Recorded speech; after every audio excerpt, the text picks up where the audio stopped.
मिथिला की धरती पर आपको आने के लिए कोटि कोटि धन्यवाद। बिहार में जंग छिड़ी है। सबकी नजर मुख्यमंत्री की कुर्सी पर है। वो कुर्सी जहां से पूरे प्रदेश का राजकाज चलता है, जहां से नियम कानून बनते हैं और खत्म होते हैं, और जिस पर बैठने वालों से पूरे प्रदेश की उम्मीदें जुड़ी होती हैं। इस बार का चुनाव बिहार को 34वीं बार फिर से कोई मुख्यमंत्री देने जा रहा है।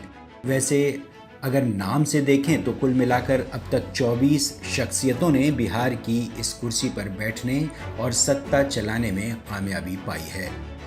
लेकिन हम जरा पीछे लौटते हैं और इस कुर्सी की कहानी एकदम शुरू से देखते हैं। आज जो बिहार हम और आप देखते हैं, सत्ता की मारामारी, कुर्सी की जंग और सियासत का जो घिनौना चेहरा नजर आता है, क्या वो हमेशा ऐसा ही था? शायद नहीं। 1912 में बंगाल के विभाजन के बाद बने बिहार में तब उड़ीसा भी शामिल था। ब्रिटिश हुकूमत ने 1935 में गवर्नमेंट ऑफ इंडिया एक्ट के तहत देश को 11 प्रोविंस में बांट दिया। उसी वक्त उड़ीसा बिहार से अलग हो गया। सभी प्रोविंस के प्रधानमंत्री बनाए गए और बिहार के पहले प्रधानमंत्री बने मोहम्मद यूनुस। इसी कड़ी में 2 अप्रैल 1946 को अखंड बिहार के प्रधानमंत्री बनाए गए थे श्री कृष्ण सिंह। बाद में वही आज़ाद देश के बिहार प्रांत के पहले मुख्यमंत्री हो गए। उन्हें श्री कृष्ण सिन्हा भी कहा जाता था, श्री बाबू भी और बिहार केसरी भी। स्वतंत्रता आंदोलन में श्री बाबू की भूमिका बेहद अहम थी। उनके साथी और स्वतंत्रता सेनानी अनुग्रह नारायण सिंह उनके सबसे निकट सहयोगी रहे, यानी बिहार के पहले उप मुख्यमंत्री। श्री बाबू और अनुग्रह बाबू ने अखंड बिहार के लिए बहुत कुछ किया। 1961 में श्री बाबू के निधन तक अनुग्रह बाबू उनके साथ उप मुख्यमंत्री के साथ साथ वित्त मंत्री भी रहे। श्री बाबू के शासनकाल में बिहार में उद्योग, कृषि, शिक्षा, सिंचाई, स्वास्थ्य, कला और सामाजिक क्षेत्र में बेहतरीन काम हुए, जिसकी बदौलत आज भी राज्य का बुनियादी ढांचा बरकरार है।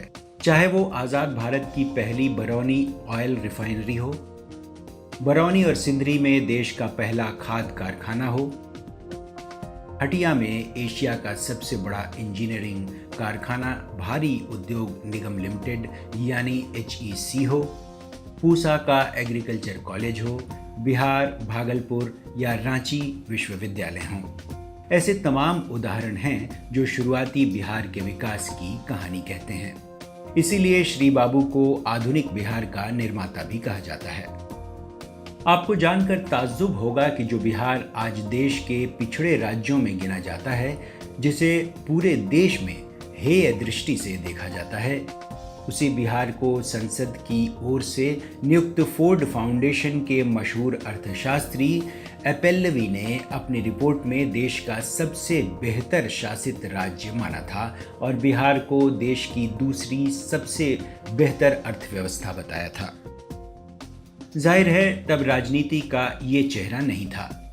विरोधी भी गरिमा में रहकर नीतिगत विरोध तो करते थे, लेकिन विकास के क्षेत्र में आम लोगों के हितों में लिए गए फैसलों में सरकार का साथ देते थे। रिश्तों की गरिमा और मर्यादा के साथ सियासत चलती थी। सत्ता की जंग तो हमेशा से रही है, लेकिन आज जैसी नहीं। बिहार के मुख्यमंत्रियों के सफरनामे की इस कड़ी में फिलहाल इतना ही। अगली बार श्री बाबू के बाद का बिहार।